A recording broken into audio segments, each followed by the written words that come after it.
마이크 테스트. 하나, 둘, 셋. 내 아름다운 목소리가 너희들의 둔감한 청각기관에 제대로 도달하고 있느냐? 좋아. 안녕 범인들. 인류 지성의 정점이자 고전 역학의 지배자 유이삭이다. 벌써 이 몸이 이 누추한 방송을 켠 지도 23일차. 그리고 나의 위대한 지식을 하사하는 프린키피아 2026 대강의 18일차가 밝았다.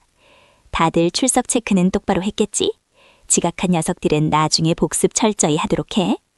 자, 오늘 우리가 다룰 주제는 솔직히 말해서 이 천재적인 유이삭조차도 처음 현대의 기록을 읽고는 이게 대체 무슨 물리적으로 말도 안 되는 소리야 하고 콧방귀를 뀌었던 내용이다. 바로 암흑물질과 암흑에너지. 부제는 우리가 모르는 95%다. 놀라지 마라 서민들. 나와 아인슈타인 그리고 수많은 물리학자들이 평생을 바쳐 알아낸 이 우주의 모든 물질들. 너희들이 어제 먹은 치킨, 내 주머니에 있는 이 소중한 비상식량 초콜릿, 저 하늘에 반짝이는 별들까지 전부 다 영혼까지 끌어모아 합쳐봐야 우주 전체의 고작 5%밖에 안 된다는 충격적인 이야기니까. 오늘도 이 자비로운 몸이 완벽한 30분짜리 강의 계획을 세워왔으니 귀 쫑긋 세우고 들어라. 먼저 은하가 뭔지도 모르는 집신벌레 수준의 청취자들을 위해 은하 회전 속도의 미스터리와 암흑물질이 대체 무엇인지 유치원생도 이해할 수 있게 입에 떠먹여주마. 그 다음에는 우주가 가속 팽창하는 이유, 즉 내 아름다운 만유인력의 정면으로 반항하는 아주 괘씸한 암흑 에너지의 심연으로 너희를 끌고 들어가줄 때다. 마지막으로는 심화 과정. 이 미지의 영역이 현대 물리학에 던진 우주적 숙제들을 심도 있게 씹어먹어주지. 그러니 다들 뇌에 과부하 오기 전에 당분 확실히 보충해두고 노트 펼쳐라. 뇌가 과열돼서 터질 것 같으면 치즈나 슈퍼챗으로 이 몸에게 조공을 바쳐서 연력학적 에너지를 외부로 발산하는 것도 특별히 허락해주마. 그럼 오늘 강의도 화려하게 시작해볼까? 자, 그럼 첫 번째 주제, 은하 회전 속도의 미스터리부터 시작해보자. 너희들 태양계가 어떻게 돌아가는지는 알지? 모른다고? 진짜 기초부터 떠먹여줘야 하다니. 잘 들어라. 우리 태양계는 질량의 99% 이상이 중심에 있는 태양에 몰려있다. 그래서 내 아름다운 만유인력의 법칙 F는 G, M1, M2 세 제곱에 의하면 중심에서 멀어질수록 중력은 급격히 약해지지. 결과가 어떨 것 같아? 당연히 중심에 가까운 수성은 미친 듯이 빠른 속도로 궤도를 돌고 저 멀리 변두리에 있는 해왕성은 아주 느릿느릿 기어간단 말이다. 원심력과 중력이 평형을 이루려면 궤도 속도는 거리의 제곱근에 반비례해서 줄어들어야 하니까. 이건 내가 수백 년 전에 이미 완벽하게 증명해낸 우주의 진리다. 그런데 말이야, 20세기 후반의 천문학자들이 망원경을 들고 우리 은하 같은 거대한 나선 은하들이 회전하는 걸 관측하다가 아주 기겁할 만한 현상을 발견해버렸다. 은하도 중심부에 별들이 바글바글 모여 있으니까 당연히 중심부는 밝고 무겁고 외곽으로 갈수록 별도 듬성듬성하고 가벼울 거 아니야? 그럼 태양계처럼 외곽에 있는 별들은 천천히 돌아야 정상이지. 그런데 관측 결과는 전혀 달랐어. 중심부에서 멀리 떨어진 변두리 별들이나 중심부에 가까운 별들이나 도는 속도가 거의 똑같았던 거다. 아니, 오히려 변두리 별들이 미친 듯이 과속을 하고 있었다고. 이게 무슨 뜻인지 알아, 서민들? 내 계산에 따르면 이 별들은 지금 당장 은하 밖으로 튕겨나가서 우주 미아가 되어야 정상이다. 회전하는 원판에서 손을 놓치면 날아가 버리는 것처럼 말이야. 그런데 안 날아가고 떡하니 은하 안에 붙어있네. 이 현상을 설명할 방법은 단 하나뿐이다. 우리가 망원경으로 보고 있는 빛나는 별들과 가스들 말고도 빛을 내지도 반사하지도 않지만 엄청난 질량을 가지고 있어서 이 별들을 붙잡아두는 투명한 무언가가 은하 전체를 꽉 채우고 있다는 거지. 그래, 우리는 무지함을 인정하고 그 보이지 않는 요령 같은 질량에 이름을 붙였다. 바로 암흑물질, 다크매터이다. 그래, 암흑물질. 이름부터가 아주 심연의 기운이 팍팍 느껴지지 않느냐? 이 녀석들의 정체가 대체 뭐길래 암흑이라는 거창한 수식어가 붙었을까? 아주 간단하다. 빛이랑 아무런 상호작용을 안 하기 때문이지. 너희들의 그 크고 둔감한 눈동자로 아무리 뚫어져라 쳐다봐도 완전히 투명하고 손을 뻗어 움켜쥐려 해봐야 그저 허공을 헛스윙할 뿐인 녀석들이다. 전자기력의 지배를 전혀 받지 않으니까. 소름 돋는 이야기 하나 해줄까? 눈을 감고 너희의 피부를 스쳐 지나가는 공기의 온도를 느껴봐. 아무것도 없다고 생각하겠지만 실은 지금 이 순간에도 수십억 개의 암흑물질 입자들이 너희들의 몸을, 이 방의 벽을, 심지어 지구 전체를 스르륵 통과하고 있을지도 모른다고. 마치 형태조차 없는 차가운 유령처럼 말이야. 어때? 등골이 서늘해지지? 하지만 이 우주에 물리법칙을 무시하는 완벽한 요령 따위는 존재할 수 없는 법. 이 오만한 투명 인간들도 결코 거스를 수 없는 단 하나의 절대적인 사슬이 있다. 그게 뭔지 알아? 바로 이 몸 유의사기 정립한 위대한 힘, 중력이다. 만져지지도 보이지도 않는 주제에 뻔뻔하게 질량은 떡하니 가지고 있어서 공간을 짓누르고 중력을 행사한단 말이지. 상상해봐라, 서민들. 보이지 않는 거대한 손이 은하계 전체를 부드럽게 하지만 절대 빠져나갈 수 없게 꽉 감싸쥐고서 외곽의 별들이 튕겨나가지 않도록 붙잡고 있는 그 압도적인 광경을. 이 얼마나 로맨틱하고도 경이로운 만유인력의 승리냐. 놀랍게도 이 보이지 않는 질량 덩어리는 우리가 관측할 수 있는 평범한 물질, 그러니까 너희나 나, 저기 있는 별들을 다 합친 것보다 무려 5배 이상이나 많다. 즉, 이 우주의 진정한 뼈대는 우리가 밤하늘에서 보는 반짝이는 별들이 아니라 우주 전체에 얽혀있는 이 거대한 암흑물질의 거미줄이라는 소리지. 어때? 우주가 조금 낯설게 느껴지지 않느냐? 자, 암흑물질은 여기까지. 눈에 안 보인다는 게 좀 괘씸하긴 해도 내 완벽한 중력 법칙을 얌전히 따르니까 이 천재적인 이사기의 넓은 아량으로 특별히 인정해주마. 그런데 말이다.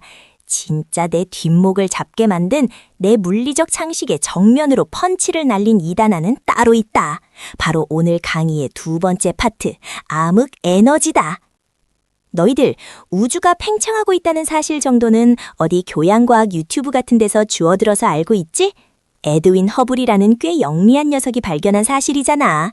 좋아, 우주가 커지고 있다고 치자. 그럼 상식적으로 생각해보자고. 빅뱅이라는 엄청난 폭발로 팽창을 시작했다면 시간이 지날수록 그 팽창 속도는 어떻게 되어야 할까? 당연히 점점 느려져야지. 왜냐고? 우주 안에는 무수히 많은 별과 은하, 그리고 방금 내가 입 아프게 설명한 엄청난 양의 암흑물질이 꽉꽉 들어차 있으니까 이 모든 질량들이 내 위대한 만유인력으로 서로를 맹렬하게 끌어당기고 있잖아. 팽창하려는 관성을 이 중력의 브레이크를 콱콱 밟아가며 잡아 끌어야 정상 아니냐고? 그래서 1998년에 웬 똑똑한 천문학자들이 우주 팽창이 대체 얼마나 느려지고 있을까를 측정하려고 아주 멀리 있는 초신성들을 관측했어. 그런데 이 대목에서 내 혈압이 또 오르는군. 옐로우군, 내 초콜릿 어딨어? 아무튼 관측 결과가 어땠는지 아느냐? 팽창이 느려지기는커녕 우주의 팽창 속도가 오히려 점점 더 빨라지고 있었다. 가속 팽창을 하고 있었다고. 이게 얼마나 물리적으로 미치고 팔짝 뛸 노릇인지 알아, 범인들? 누군가 허공에 던진 사과가 땅으로 떨어지기는커녕 위로 올라갈수록 점점 더 빨라지면서 우주 저편으로 날아가 버리는 거랑 똑같은 상황이란 말이다. 내 만유인력의 정면으로 반항하며 공간 자체를 찢어발기듯 밀어내는 이 정체불명의 청력, 리펄시브 포스. 우리는 이 미지의 에너지를 바로 암흑 에너지라고 부른다. 이 암흑 에너지가 대체 우주에 얼마나 많은 비중을 차지하고 있을까? 놀라지 마라. 자그마치 68%다. 방금 말했던 그 무거운 유령, 암흑물질이 27%. 그리고 나와 너희들, 별과 은하를 이루는 진짜 물질은 고작 5% 남짓이라는 거야. 그래, 오늘 강의의 부제가 바로 여기서 나온 거다. 인류는 자신이 살고 있는 이 거대한 집의 95%가 대체 무엇으로 만들어져 있는지, 어떻게 작동하는지 전혀 모른다는 거지. 이 몸이 기틀을 다져놓은 찬란한 과학의 역사에도 아직 이렇게나 거대한 구멍이 뚫려 있다니 정말 가슴이 웅장해지지 않느냐? 자, 그럼 이제 심화 과정으로 들어가 볼까? 이 골칫덩어리 암흑에너지를 도대체 어떻게 수식으로 설명할 것인가? 여기서 그 유명한 곱슬머리 아저씨 알베르트 아인슈타인이 다시 등판한다. 아인슈타인은 처음에 우주가 수축하지 않고 가만히 정지해 있다고 믿었어. 그런데 자신의 일만 상대성 이론 방정식대로라면 우주가 자체 중력 때문에 붕괴해버려야 하거든. 그래서 그걸 막으려고 방정식에 억지로 밀어내는 힘, 즉 우주 상수, 코스몰로지컬 콘스탄트, 람다라는 걸 끼워 넣었지. 나중에 허블이 우주가 평창한다는 걸 발견하자 아인슈타인은 이 우주 상수를 내 인생 최대의 실수라며 이불킥을 하고 지워버렸어. 그런데 1998년에 우주가 가속 팽창한다는 게 밝혀지면서 상황이 완전히 역전된 거다. 버려졌던 우주 상수가 바로 암흑에너지를 설명하는 가장 완벽한 후보로 화려하게 부활한 거지. 아인슈타인 그 양반은 실수로 던진 돌멩이조차도 우주의 진리였다니 나 유이삭도 그 점 하나만큼은 쿨하게 인정해주마. 하지만 말이다, 여기서 현대 물리학자들의 진짜 비극이 시작된다. 양자역학을 연구하는 녀석들이 이 우주상수의 정체는 텅 빈 공간 자체가 가지고 있는 진공 에너지, 백큐մ 에너지일 것이다 라고 당당하게 외치며 계산기를 두드렸어. 텅 빈 우주 공간에서도 끊임없이 입자가 생겼다 사라졌다 하면서 에너지를 만들어낸다는 논리였지. 그런데 그 양자역학적 계산 결과가 실제 천문학자들이 관측한 암흑에너지의 양보다 얼마나 더 크게 나왔는지 아느냐? 무려 10의 120제곱배다. 1 뒤에 0이 120개가 붙는 숫자라고. 이건 물리학 역사상 가장 멍청하고 오차가 큰 예측으로 기네스북에 올라가야 할 수준이다. 이래서 내가 양자역학하는 녀석들을 썩 좋아하지 않는 거야. 주사위 놀이나 하더니 계산도 제대로 못 맞추고 말이지. 그래서 말이다. 10의 120제곱배라는 기적의 오답을 내놓고도 양자역학 녀석들은 아직도 그럴싸한 변명을 못 찾고 쩔쩔매고 있지. 아무튼 정체가 아인슈타인의 우주상수든 진공에너지든 뭐든 간에 제일 중요한 사실은 하나다. 이 암흑에너지가 바로 우리 우주의 궁극적인 운명을 결정지을 사신이라는 거지. 머릿속으로 아주 거대한 우주적 규모의 줄다리기를 상상해봐라. 한쪽 끝에서는 내 아름다운 만유인력이 은하와 은하, 별과 별을 영원히 함께하도록 꽉 부여잡고 당기고 있다. 반대쪽 끝에서는 암흑에너지가 공간 자체를 잡아 늘리며 모든 걸 찢어놓으려고 미친 듯이 청력을 발휘하고 있지. 만약 중력이 이 줄다리기에서 이겼다면 우주는 어느 순간 팽창을 멈추고 다시 맹렬하게 수축하기 시작해서 종국에는 모든 질량이 한 점으로 찌그러지는 빅크런치를 맞이했을 거다. 시작과 끝이 대칭을 이루는 이 유이삭이 가장 사랑하는 역학적이고 완벽한 결말이지. 하지만 슬프게도 현실은 다르다. 관측 결과는 절망적일 정도로 암흑에너지의 압승을 가리키고 있으니까. 이대로 우주가 영원히 가속 팽창한다면 어떻게 될 것 같으냐, 범인들. 가장 유력한 결말은 빅프리즈다. 우주의 열적 죽음이지. 팽창이 멈추지 않아 은하와 은하 사이가 아득히 멀어지고 결국 밤하늘에서 다른 은하의 빛은 영영 관측할 수 없게 된다. 모든 항성들이 에너지를 다 태우고 싸늘하게 식어버리는 지독하게 춥고 외롭고 텅 빈 암흑만이 남는 결말. 그런데 이보다 더 끔찍한 시나리오도 있다. 만약 저 미지의 암흑에너지가 지금보다 점점 더 강해진다면 이 흉포한 청력은 은하계를 산산이 채져버리는 것도 모자라 태양계의 행성들을 궤도에서 내동댕이치고 종국에는 너희들을 이루고 있는 하찮은 원자와 쿼크 단위까지 모조리 갈기갈기 찢어버릴 거다. 우리는 이 끔찍한 우주의 종말을 빅립이라고 부르지. 어떠냐? 아무것도 모른 채 그저 내일 점심 메뉴만 고민하던 너희들의 나약한 세계관에 우주적 규모의 공포가 좀 스며들었나? 다들 채팅창에서 덜덜 떠는 소리가 여기까지 들리는군. 안심해라 서민들. 이 빅프리즈든 빅립이든 우리 우주가 맞이할 이 끔찍한 종말은 적어도 수백억 년 뒤의 일이니까. 너희들이 내일 당장 출근하거나 학교에 가서 겪을 고통이 훨씬 더 빠르고 현실적이란 뜻이지. 자, 다시 본론으로 돌아오자. 우주의 95%가 우리가 모르는 암흑물질과 암흑에너지라는 건 이제 뼈저리게 알았겠지? 그럼 도대체 이 녀석들의 정체가 뭐냐고? 현대 물리학자들이 이 유령들을 잡으려고 놀고만 있었을 것 같아? 천만에 아주 필사적으로 매달려왔다. 특히 암흑물질을 잡기 위한 노력은 그야말로 눈물겨울 정도지. 과학자들이 가장 유력하게 밀고 있는 암흑물질의 후보가 하나 있어. 바로 윈프라는 녀석이다. 약하게 상호작용하는 무거운 입자, 위클리 인터랙팅 매시브 파티클의 약자인데 이름 참 직관적으로 지었지? 이 윈프라는 유령 입자를 잡기 위해서 현대 물리학자들이 무슨 짓을 하고 있느냐 아느냐? 땅속 깊은 곳 수킬로미터 아래에 있는 폐광산이나 지하연구소로 기어들어간다. 왜냐고? 우주에서 날아오는 온갖 잡다한 방사선이나 우주선 같은 노이즈를 지구의 두꺼운 암석층으로 막아내기 위해서지. 거기다가 액체 크세논 같은 아주 무겁고 안정한 물질을 거대한 탱크에 가득 채워놓고 눈에 불을 켜고 기다리는 거야. 수십억 개의 윈프가 지구를 통과하다가 아주 희박한 확률로 크세논 원자핵이랑 쾅 하고 당구공처럼 부딪혀서 번쩍하고 빛을 내는 그 단 한 번의 순간을 포착하려고 말이야. 그런데 결과가 어땠을까? 10년, 20년을 땅속에 틀어박혀서 수천억 원짜리 장비를 돌렸는데 아직까지 확실하게 잡았다라고 할 만한 신호는 제로다, 제로. 크크, 내 완벽한 중력 법칙 앞에서는 그렇게 얌전하게 질량을 뽐내던 녀석들이 정작 입자물리학자들의 그물망은 비웃듯이 쏙쏙 빠져나가고 있다는 거지. 이 얼마나 통쾌하고도 답답한 노릇이냐. 그런데 말이다.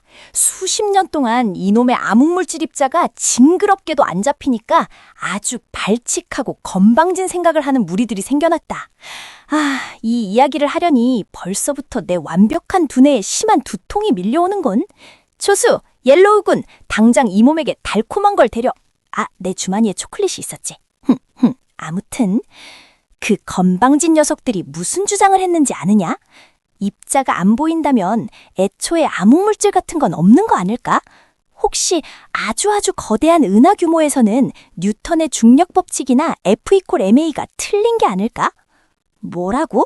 이 몸이 영국의 보물, 인류 지성의 상징인 이 유이삭이 정립한 완벽한 역학 법칙이 틀렸다고? 감히 내 아름다운 F=G m1m2r 제곱의 흠집을 내려하다니 이런 무엄한 녀석들! 이단아들이 주장한 이 괘씸한 이론의 이름은 바로 수정 뉴턴 역학, 줄여서 몬드라고 부른다. 가속도가 아주 작아지는 은하 외곽 같은 환경에서는 내 위대한 F=ma가 살짝 변형되어서 중력이 거리의 제곱에 반비례하는 게 아니라 거리에 그냥 반비례하게 거동한다는 개똥 같은 아주 파격적인 가설이지. 확실히 이 몬드라는 녀석을 쓰면 암흑물질이라는 보이지 않는 유령을 도입하지 않고도 은하 회전 곡선 문제를 아주 기가 막히게 수식 딱 한 줄로 깔끔하게 설명해낼 수는 있어. 젠장, 수학적으로는 꽤 우아하다는 걸 나도 인정할 수밖에 없군. 하지만 서민들 안심해라. 내 위대한 법칙은 그렇게 쉽게 무너지지 않는다. 몬드 이론가들의 콕찍을 아주 납작하게 짓눌러버린 결정적인 관측 결과가 2006년에 등장했거든. 바로 충활성단 분릿 클러스터의 충돌 관측이다. 거대한 두 은하단이 우주 공간에서 쾅 하고 교통사고를 낸 현장을 관측했는데 일반 물질인 가스들은 충돌해서 마찰열을 내며 가운데에 엉겨붙어 있었지.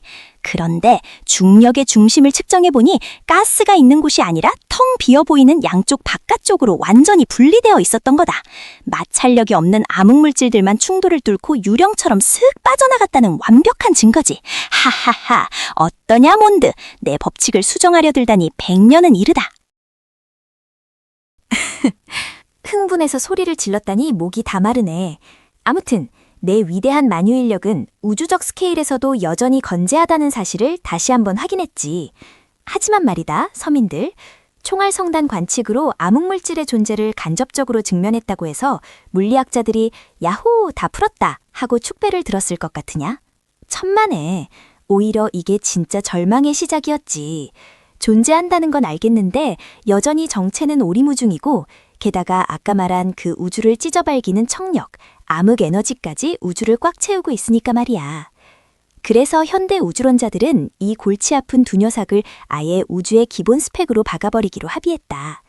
우리가 살고 있는 이 우주를 설명하는 가장 완벽하고 표준적인 모델, 바로 람다 CDM, 람다 CDM 모형의 탄생이다. 람다는 아까 말했던 아인슈타인의 우주상수, 즉 암흑 에너지를 뜻하고 뒤에 붙은 CDM은 차가운 암흑물질의 약자지. 여기서 잠깐, 왜 하필 차가운, 콜드, 암흑물질일까? 입자물리학에서 차갑다는 건 온도가 낮다는 뜻이기도 하지만 움직임이 아주 느리다는 뜻이다. 만약 이 보이지 않는 유령들이 빛의 속도에 가깝게 날아다니는 뜨거운 핫 녀석들이었다면 어떻게 됐을까? 이 녀석들은 너무 빨라서 서로 뭉치지도 못하고 우주 전체로 뿔뿔이 흩어져 버렸을 거다. 그러면 내 사랑스러운 중력이 힘을 발휘할 틈도 없이 은하의 씨앗조차 만들어지지 못했겠지. 암흑물질이 무겁고 느릿느릿한 차가운 성질을 가졌기 때문에 우주 초기에 얘네들이 먼저 끈적하게 뭉쳐서 거대한 중력의 우물을 팠고 그 웅덩이 안으로 평범한 수소와 헬륨 가스들이 빨려들어 별이 되고 은하가 되고 결국 지금 이 방송을 듣고 있는 너희들이 태어날 수 있었던 거다. 즉, 너희들이 그토록 두려워하고 낯설어하던 이 우주의 95%의 미지말로 사실은 이 찬란한 별빛과 생명체를 잉태하게 해준 보이지 않는 우주의 위대한 요람이었다는 뜻이지. 어때? 이 미치도록 아름다운 인과관계가 느껴지느냐?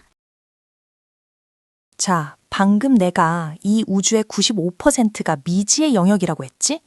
이걸 들으면서 현대 과학자들 바보네. 아는 게 5%밖에 없잖아 하고 낄낄대는 녀석들이 있을지도 모르겠군.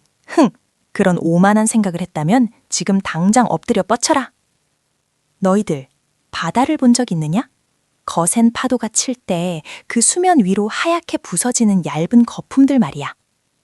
우리가 평생을 바쳐 연구한 전자기학, 양자역학, 아인슈타인의 상대성 이론, 그리고 이 유이삭의 위대한 고전 역학까지. 이 모든 찬란한 인류의 지식은 비유하자면 저 거대한 우주라는 바다 위에 떠있는 하얀 거품에 불과한 거다.